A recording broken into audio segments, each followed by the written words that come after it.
Today on Soul Work for Moms. I'm sure you celebrated and marked the occasion of each of your children's birth, but did you celebrate and mark the occasion of becoming a new mother? If you have 2, 3, or even more children, did you recognize and ceremonialize with each birth that you also have given birth to a new role of your own? If you didn't, don't worry. My next guest says it's never too late to mark and honor the important changes in your life. Rites of Passage is one of the many things I discuss with today's guest. Pixie Lighthorse is the founder of Soulodge, a community of women who gather online and live to heal and grow. Working with the elements, the seasons, shamanic journey work, ritual, and ceremony, Pixie says you can clear the obstacles of the past through self-healing and sisterhood, making way for the radiance of the present and future.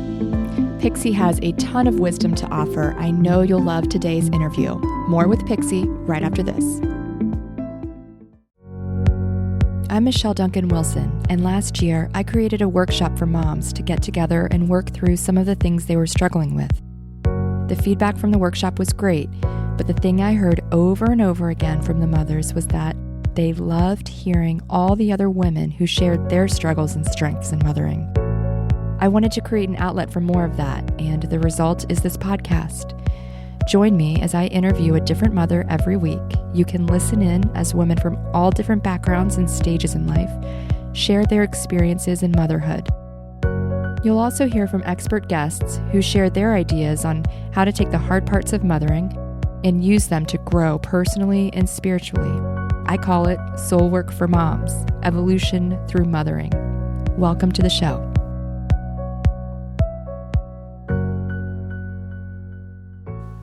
Pixie Lighthorse, thanks so much for being with us today. Thanks for having me. Something that we don't talk about in our culture is mothering as a rite of passage. Many women go from childhood dreams of being a mother to having a baby and getting thrown into this whole new world, which can be pretty abrupt, pretty shaking. And I'd like to hear your thoughts and experience around rite of passage when it comes to motherhood. Well, I had to do a significant amount of healing before I was not one of those people who had childhood dreams of becoming a mother. So I had a really unique experience of being mothered by kind of this, I call them like my clan of grandmothers, a group of women that I met living in a remote village up in the National Forest in California. And I really got primed for motherhood by sitting in circle and sharing my heart and unpacking and unloading everything that had been on it for decades. And it really cleared the way for becoming a mother. So in a way, I experienced a rite of passage that allowed me to become a mother with confidence. And then, further rites of passage as I had my son, and they sort of surrounded me and celebrated that new life and my new role. And then I also sort of had to undergo another one when I gave birth to my daughter several years later. Just mothering a daughter so brought up a lot of things for me that wanted to be addressed and healed and discussed, and brought up some fears and things for me. So rite of passage is definitely missing in our culture, the kind of marking, of our important transitions. I guess I would define a rite of passage as being, just a ritual marking or a ceremonial landmark for honoring that new role. So, becoming a teenager, becoming a mother, moving through the death of loved ones, graduating from any particular experience or program, or, it's any rite of passage is often accompanied by new responsibilities or duties. So, a mother really kind of hurls us into a whole new world. And so I think that having a lot of structural support around that is something that we don't really formalize enough in our culture today.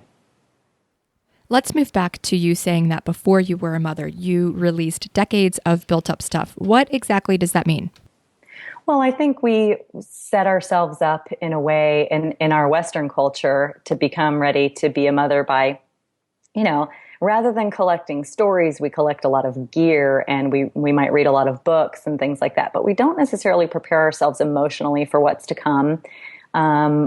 Physically, we've got kind of a model of, prenatal yoga and things like that we can do to prepare ourselves physically. But emotionally and psychologically, we have pretty high expectations of ourselves. And so I think that releasing, you can release all kinds of things that can better prepare you for any journey you're about to take. But as it pertains to motherhood, I think releasing some of our expectations of doing it perfectly or having the perfect child or having a child who is in every way compatible with us, or, children, as you know, as any mother knows, they're going to test us and they're going to be our teachers in so many ways. So, releasing the expectations that our child belongs to us and is going to be exactly of us. I think that when we, take that leap into trying to get pregnant and give birth and all of these things, there are so many stages. There's that stage of fertility, and there's that stage of preparing for the birth and trying to create an ideal birth, and which is not exactly supported in this nation. And then every stage that your child goes through is going to be sort of an interesting test. These days we have children who are experiencing spectrum disorders and things like that, and so I think that releasing expectations is one thing, and it requires so much of our own healing of what I would refer to maybe as our epidemic of not enoughness. If we think that we're going to be able to do it all, keep our jobs and, do them exactly in the capacity that we've always been able to, and just strap our children to our fronts or our backs and carry on with business as usual, that's really great in theory, but often in practice, we are sleep deprived and we are emotionally tested, and some of our past and our history with our own families and our own childhoods comes up and can feel rather haunting at times until we really address what's going on there. Absolutely. So did you formally ceremonialize your becoming a mother? Well, I did so much healing work in Circle. Women's Circle is, and Soulodge sort of stands as a model for this, is sort of a circle where you sit in and you bring what's on your heart and you're able to self-reflect about it, which is a gift that we have that's sometimes underutilized. And so when we've been sitting in circle and sharing our hearts with other women and other mothers and grandmothers, and maybe even members of our family, I think it enables us to unpack and unload and empty out and sort of really address the womb as a vessel for creating a healing sanctuary and a really beautiful space for that child and that little seed to grow in. And it's, it's not unlike growing a dream, such as yours with Soul Work for Moms and mine with Soulodge. It's so similar in the sense that we're planting something really sacred and we want to bring our very, very best to it. And so as I sat in circle with my women, my grandmothers and sisters, I was just able to bring to the table everything that was on my heart, all the questions that I had about, was I going to be able to be the kind of mother that I really wanted to be? And was I going to be able to create a whole new way from the way that I was parented, the way that most of us were parented in the 70s and 80s and further back when times were just really, really different and expectations were really different. My family was one who my grandmothers had enough children so that the eldest could take care of the youngest, and they would have a team, to help do their work in the fields and such. So we just have a really different set of circumstances, and I think that calls for a different set of support.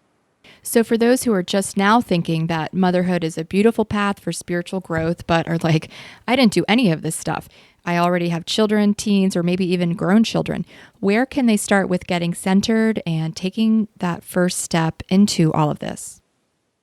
Well, I think that if you're coming to this conversation and feeling any sense of grief about not being celebrated as a mother or having a traumatic birth or, suddenly becoming a single mother, and that's never really in the plan, and you feel like there's a gap somewhere in there of what you would have liked to have experienced. The beauty in being on any spiritual path is that you can always work backward. You can work backward into your your own personal history of the last several years, or you can go back and through your lineage and do some healing work with your mother's generation and your grandmother's generation and kind of work these angles. If let's say you've got a toddler right now and you are really wanting to get some structural support around that maybe you've never had, jump into a women's circle, jump into a virtual circle online, or find the community that feels safe and supportive to you and start having those conversations about where your challenges are and where your struggles are.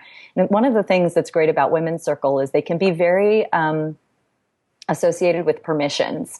So one of the things that I say to a lot of new mothers in my life, even just here recently, I had the opportunity to remind a mother that mothers get to make mistakes. Mothers get to have feelings. Mothers get to lose it with their children occasionally. Mothers get to seek outside help. We come from a very let's go it alone kind of culture. I can do it all. If I can't do it all by myself, then I'm not doing a good enough job. And I think that it's a really ripe time for us, whether this is something you've already experienced or never have, to realize that you can implement support structure and support systems at any time in your life for any reason. And there will be many, many reasons that we can't even foretell at this point for why we will need structural support and deep sisterhood and maybe even a new kind of sisterhood that we haven't experienced before. Yeah, definitely.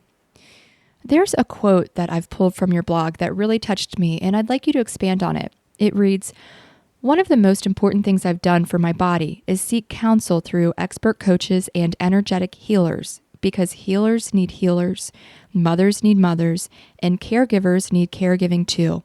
The whole woman's body, and specifically the womb, is deserving of our attention, prayers, release, restoration, and deep care. Many of our imbalances can be traced back to unintentional neglect and woundings of our sacred womb. And when good medicine is brought to this area ritually, creative flow is restored." So when you talk about the woman's body, specifically the womb, deserving attention, prayers, release, what do you mean by that?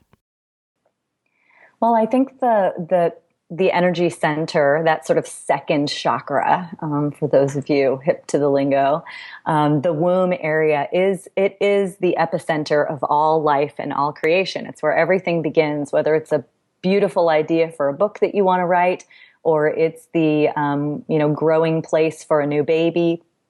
It is the center of creation. So for a time, for that little baby or that little idea, it's the center of the universe.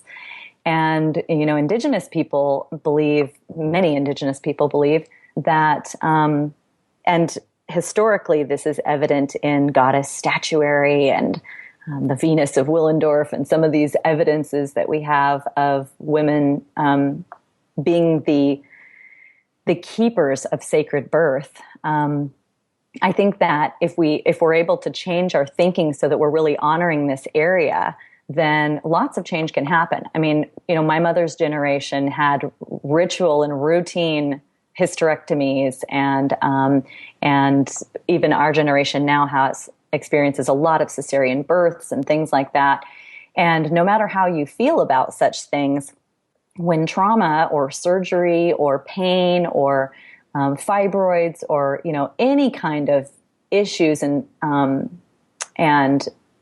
discomfort happens around the womb, it radiates through the whole body and it radiates into our exterior energy centers. And I think that there's definitely something to the idea that when we bring attention, prayer, if that's your love language, or affirmations, if we rest our hands on our bellies, sometimes we can communicate with this area of our body in a way that is very sacred and loving. We can put things into our bodies nutritionally and dietarily that support womb function, and all of the amazing herbal medicine teachers from decades and decades past have good wisdom around that. So, sometimes it's a question of what is the medicine that my body is craving? And if you're trying to have a baby, you can create support, physical, material support around that through massage and vaginal steaming and all of these really cool resources that we have today. You can also, bring the power of your intention of clearing. If a sexual abuse trauma has happened to you, that healing work is so essential to bringing holistic health to your body. And, having witnesses and creating protection around that is in flow, it'll always benefit you through your mothering and through your sexual relationship and intimate relationship with your partner or partners, and through your creative process, which, we are the creative ones, and this is where that energy comes from. I want to hear your thoughts around the role of mother and how it's not celebrated in our current culture. There can be so much loss in identity once you become a mother. In your opinion, what has happened that the role of mother is no longer a celebrated role that seemed to have the tremendous value that it does indeed hold? Oh gosh, where to begin on this one? I think that we could go back historically, especially through our nation and our Western world's wartime experiences of women going to work, of the masculinization of our already very patriarchal culture. But I don't know that I necessarily want to go that far back to make a point. I think that when we experience a loss of identity, it's typically in the masculine sense. It's in the I am out in the world, amounting to and valuable based on X, Y, and Z criteria, which is just an extremely overemphasized aspect of our culture. We all have come to value ourselves based on dollars and cents, which I think is a great tragedy. If you gain your identity out in the masculine world, the world of doing and earning and all of that, and you don't have any system or ethics of values on what it is like to nurture another human being into their life, then, we're wonked out on that. So I think that we really have to restructure our value system, at least starting with us and starting in these conversations with women that we're having, and, intend on allowing that to kind of ripple out into the world in a way that changes that really antiquated version of what human value is. If a person leaves a high-paying career and comes home to be with her child to nurture it, oftentimes I hear women saying, someone will say, well, what do you do? And they'll say, well, I used to be a software tech at whatever, Apple, and now I'm just a stay-at-home mom. And that word "just" is like a dagger in my mother's heart. I mean, it's just like, really, that's all you're doing? You're nurturing human life into greatness?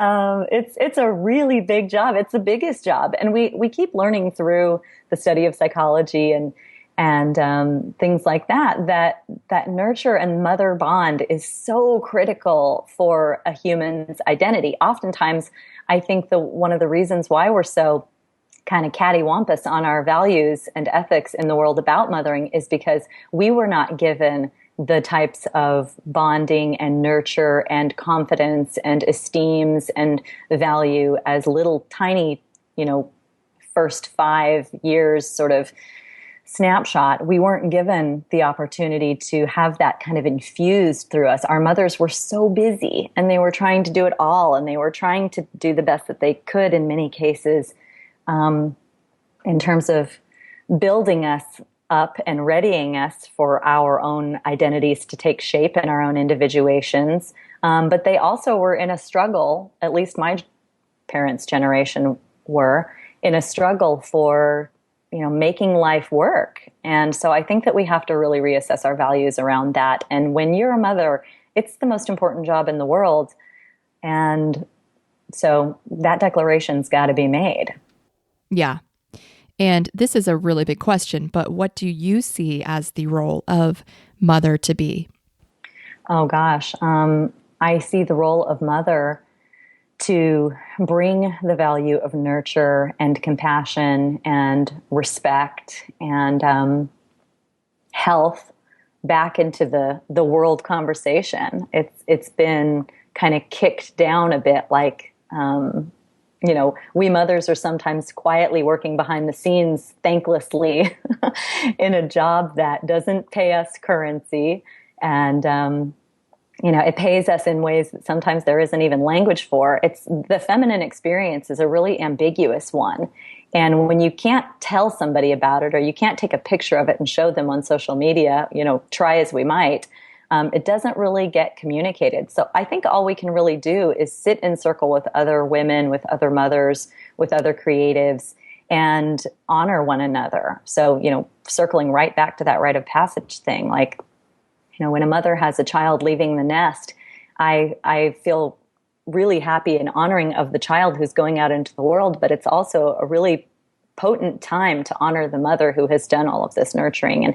And I don't want to necessarily leave fathers out of the conversation because their roles are so important too. But since this is soul work for moms, we'll just focus on the mothers. But the role of mother is to mother this world and to honor this planet as the great mother, the creator of all life and all food and all oxygenating trees and plants and all medicines. And so one of the reasons why I'm so passionate about earth medicine in general is because it gives us the opportunity to embody that great mother archetype. And what does that circle that you speak of look like? For someone that hasn't experienced anything like that, it may sound a little intimidating, whether it's live or online. What is a circle? Well, a circle of women is, two women at the least who gather to be in, there are certain agreements that need to be made, such as, being supportive and not exercising one's insecurities and shadows on one another, and sitting in compassion and lack of judgment, which when we're in judgment of ourselves is when we tend to judge others. And so creating a safe circle, a safe conversation is really maybe another way of saying it. When I was giving birth, in and around the time I gave birth to my son, attachment parenting was the thing to do. And for many of us, and if you went to mothering.com, Peggy O'Mara's website, and you jumped into one of the forums, there was a lot of judgment in there about how long you were breastfeeding your child, and were you baby wearing, and were you practicing co-sleeping, and all of these various things that just seemed to be, they were great ideas, and yet if you weren't doing them to someone else's standard or expectation, or if, God forbid, you decided to go back to work and put your child in, some form of daycare or something like that, you were really ostracized and judged. And so there's got to be a safe way, which is why I created Soulodge, to sit in circle and just meet everyone who's there where they're at. And different decisions and good decisions can be made when you are in a safe circle. Many, countless sisters and friends of mine who I circled with in the early days, had to go back to work for whatever reason, and have since, in the last decade, downsized or created their own way for income by having a creative job, becoming an artist or becoming a writer, or, finding a way to nurture their own creativity. Motherhood was kind of like the gift that allowed them to leave that very masculine, linear world of dollars and cents kind of behind and recalibrate for the life that they really wanted to live. So in so many ways, that generation of babies existed as, in part, a big fat permission slip for us to nurture more of our creative dreams. And so, whatever position someone is in, if you're already really suffering at the poverty level, and the family system and structure isn't incredibly emotionally supportive, and you can gain all kinds of support in a women's circle that are essential for the growing and developing psyche. I see so much relief on mothers' faces when they come into circle and they sit and they confess that they feel like they haven't been doing a fantastic job mothering. They haven't been patient. They haven't been accepting. They've been controlling, or they've set too many limits for their child, or, all of these things. And for a circle of sisters to be around them to say, like, it's okay. We can change at any moment. What kind of support are you needing around that? Are you needing to have us be in a text group or an online group where, when this stuff starts to creep up on you, we let you know? Do you need to be in a Meals on Wheels program where people come around and bring food to you in the early days of your having a baby? Do you need your sisterhood who are local to offer some childcare so you can get a much needed break or a little bit of alone time? Just all kinds of things can be birthed from a circle, because in a way it forms that circular shape, that sort of vessel and womb shape where amazing things can happen inside of it. Yeah, that is so true. You are a mother of two. What does a family or mothering day look like for you? A mothering day looks, like probably not unlike other mothers who have children who are in school. I homeschooled my children up until my eldest was about to enter the third grade, and then they started at a little independent school. But, it's the same kind of waking up and rushing around and getting lunches together and trying to communicate, honestly and in integrity, and meeting everyone's basic needs, and then offering as much nurture as anyone can spare. On top of that, we commute a short distance to school, and they go into school, and I entrust them with their teachers. I communicate with their teachers a lot so that I can ensure that we're all getting what we need out of those relationships, and that they're developing at a in their beautiful way. When they come home, we have our general structure of homework and dinner and a few little chores and things like that. But, I've got a almost 7-year-old and a 10-year-old, and we still snuggle I'm in my daughter's bed for 30 minutes. I'm in my son's bed for 30 minutes. And it's at that time, the whole day has kind of just, rushed through us. And it's at that time that we really ground. We say our prayers. We talk about what's on our heart. And it's a really magical time with the lights out and in the dark, where there's nothing to do. No directives are being given. No one's stressing about the laundry that was left on the floor. And it's our time to connect. And it's really amazing to me what comes out of their hearts during that time. Anything that's residual and sitting up front for them, like a conversation that was hurtful, or an interaction with a classmate or their sibling that was that's yet unresolved. We have the opportunity to work it out. And I think one of my biggest pieces of confidence as a mother is that my children can experience anything out in the world, and I, as their mother, will be able to help them work it out. Even if their teacher says something to them that's hurtful, and their teacher's unable for whatever reason to kind of own it and work it out with them, like, I can be that support system for them so that they get a witness for it, so that they have some tools and skills to return to that situation with. I think that it would have been really difficult for me as a parent if I didn't have that belief that as long as I'm here for them, everything's going to be okay. I'd like to read you a quote that I have hanging in my children's bedroom. "Nothing you become will disappoint me. I have no preconception that I'd like to see you be or do. I have no desire to foresee you, only discover you. You cannot disappoint me."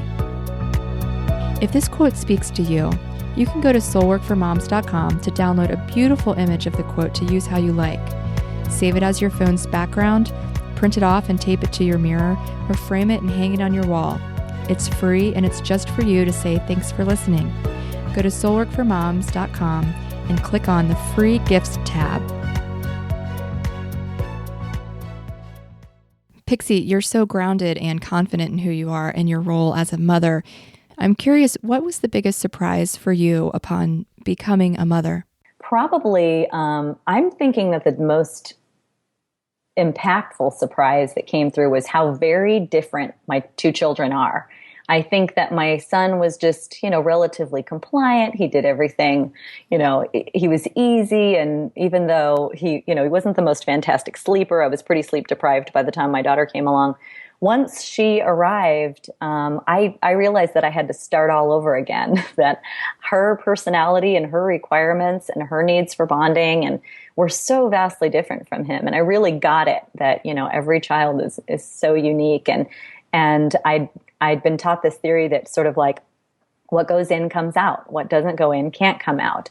And my generation of parents was very focused on nurture. As long as you just nurture, everything is really going to be okay. And there's a beautiful truth to that. And, there's nature, which is how these little children came in, what they brought with them, how they were going to teach and test you, and what their little missions are in life. And so learning to love knowing them in their very different ways, and trying to accommodate that as best I can and still hold them in high, to a high standard of integrity, was probably the most shocking thing. I just, you have one child and it's like, okay, I can do this. I'm not nearly as afraid the second time around as I am the first, but she really gave me a run for my money and still does. They are the best teachers. They are just little Yodas here for us. Do you ever get overwhelmed in mothering? Oh gosh, yeah. I mean, I think that's the big myth is that, good mothers don't get overwhelmed, or, mothers who are taking really good care of themselves don't undergo the stresses that other mothers do, which I think is just a total, totally not true. So yeah, I get overwhelmed. And sometimes my son at 10 is starting to go through things with his peers at school. And I'm just sort of like, oh gosh, every day is all new territory. And so I have to muddle my way through in conversations with their dad. And, I'm finding myself calling up my parents, which I never thought I would do, and definitely calling on other mothers. And, and also just learning how to watch and observe without freaking out, collect the data, and, help them make good decisions. And like I said, they're both so different that they have a really varying set of needs, which changes from day to day. I think that we think it's going to get to a point where it's no longer a challenge or it's no longer overwhelming, but that hasn't been the case for me. I mean, every season or so, there's a concern that I have, or something I'm keeping an eye on, just to make sure it's getting what it needs, that aspect of them, so that they can develop their way through it. Yeah, I read something, I can't remember where it was, but it said no matter how many children you have, you are always a first-time mom, because each stage that your oldest goes through is always a new stage for you. The oldest child brings something new to you every single day that you've not experienced before, even if you have 6 kids. Yeah, and they're going to bring oldest child syndrome, which is which is a whole different ballgame from the baby or the middle child, or the one who came into the world with a little bit of health challenges. Or it's just every single one has got some beautiful teachings for us to learn how to grow through. We are developing and growing in our humanity at a pace quite similar to theirs. Where would you direct any woman who is curious about stepping into a circle, or curious about healing those wounds of her womb, as you mentioned earlier? Well, I'm always going to say that Soulodge is a great place to start, because I'm a little biased. It's an easy place. I've been teaching it for almost 6 years now, and it's a place that you can kind of jump into at any time. There are a lot of folks in Soulodge who are well versed in the language, and and it's a really easy process for them. Oftentimes when women come in the first time, they're a little bit unsettled by the open-hearted sharing and the intimacy of what is shared, of what folks are struggling with. And yet, by the end of a 4-week session, many women are, lifers in Soulodge, because it is a really safe virtual circle. My hope for those who come into Soulodge as a first step is that they will locate or create on their own, women's circles in their community. I always have at least one local group going, because I think it's essential to meet face to face and body to body. It's just kind of a whole different animal and I also, don't think that all of our best work is going to be able to be done on screen. It's certainly a starting place, though, just to find out, how are people moving through circle? How are they conducting themselves? What are the policies on inclusivity and exclusivity? And I mean, I've taught shadow courses before where people have brought their worst things they've ever done in their lives, or their most terrible dreams or thoughts or regrets and things like that. And it's received without judgment and safely. And oftentimes women come in and find their direction that's outside of Soulodge, but it's just a great place to start. Other than that, I love the book by Jean Shinoda Bolen called The Millionth Circle, which is about women circling and creating so many circles of women all across the planet that we create sort of that tipping point, that, a real shift in consciousness, a real shift in language, in how women are perceived in the world, and mothers and children, and policies and treatments, and all kinds of, springboards for change on a global level. Great. We're going to start wrapping up, and I've got 2 questions left for you. The first one is, What is one way a woman who is looking to honor her own mothering rite of passage, whether she's pregnant or she's been a mother for 5, 15, or 50 years, but would like to take a moment to honor that transition with ceremony, what could that look like?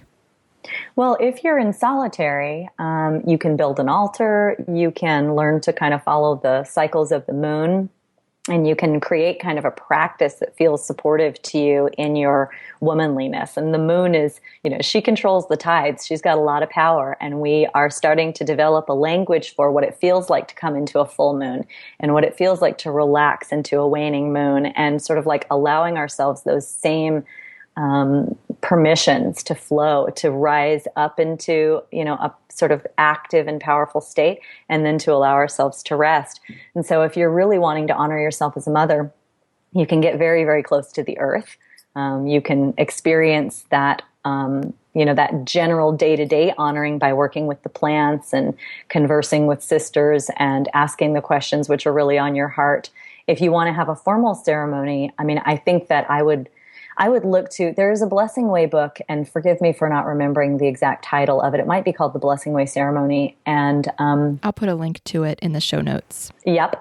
And just to understand how mothers are celebrating new motherhood is a great way to comb through it and decide, like, what would I have liked? Or what would I like to create for myself now that I didn't get? And just to understand and put that call out. If you've got sisters that you're close to, just say, I never got to have this Blessing Way ceremony, or I never got to mark my passage into being a mother for all of these fine reasons. But I kind of want to go back. And you might build an altar with pictures of your children all over, pictures of you as a child and your mother and grandmothers. And, you could also take the opportunity to honor them too, because it probably goes without saying that they didn't receive that rite of passage either.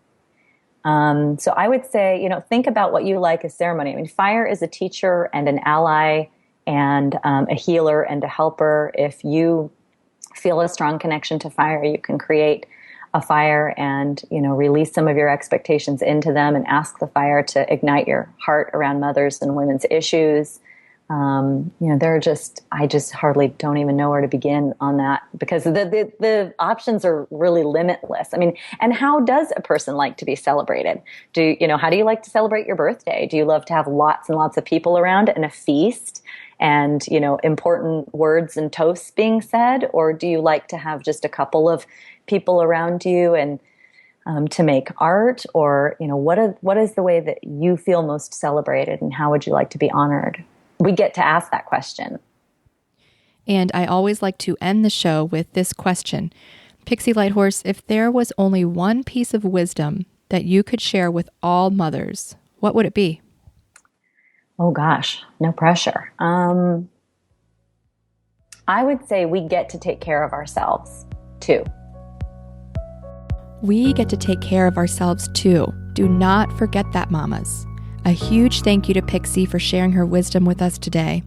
You can find Pixie at pixielighthorse.com, and she's also on Instagram under the same name. This week's Soulwork action step is to honor your rite of passage as a mother. Even if all of your children are grown and out of the house, take a moment and think about how you can honor your role. Like Pixie said, there's no right or wrong way. It's however you'd like to celebrate and honor your role as mother. I've linked to the books that Pixie mentioned in the show notes at soulworkformoms.com/Pixie Lighthorse. That's where you'll also find today's Soul Work journaling sheet. You can also access each of the worksheets by going to the website and clicking on the Free Gifts tab. There's a bunch of good stuff there. The quote sheet that I mentioned earlier, the journaling sheets, and a Morning Motivation for Moms audio file. I'll end today by reminding you that you matter. Mothering is usually so much more than we ever anticipated, so much more love and so much more pain. When you face the pain and grow, you change yourself, you change your children, and you change the world. And that is evolution through mothering. Thanks so much for listening, and I'll see you next week.